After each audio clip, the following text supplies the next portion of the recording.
In this podcast episode, Tucker Carlson and Piers Morgan engage in a wide-ranging debate that touches on foreign aid, hate speech, NATO, gun control, and the controversial leadership of Ukrainian President Volodymyr Zelensky.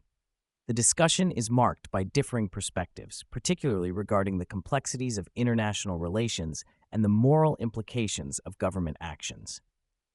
The conversation begins with a focus on the ongoing war in Ukraine, where Carlson expresses skepticism about the U.S. support for Zelensky's government.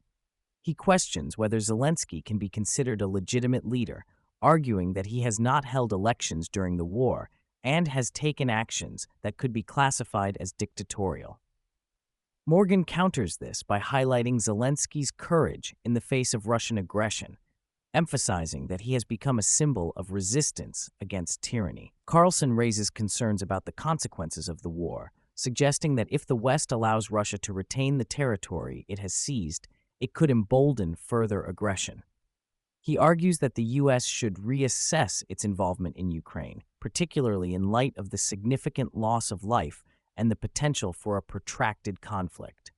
Morgan, however, maintains that supporting Ukraine is essential to uphold democratic values and prevent further Russian expansion.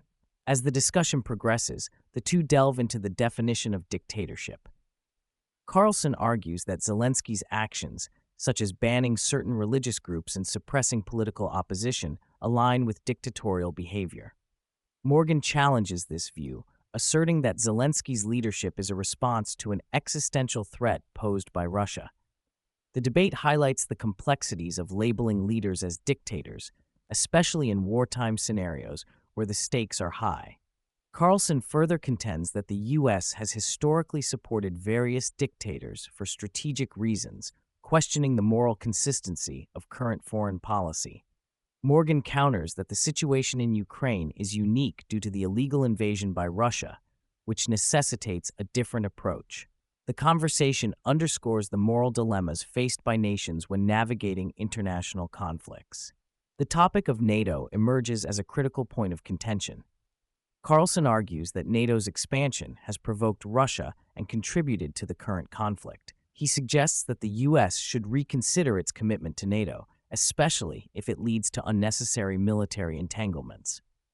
Morgan, on the other hand, defends NATO as a defensive alliance that has historically worked to maintain peace in Europe. The two engage in a spirited debate about the implications of NATO's presence in Eastern Europe and the potential consequences of a weakened alliance.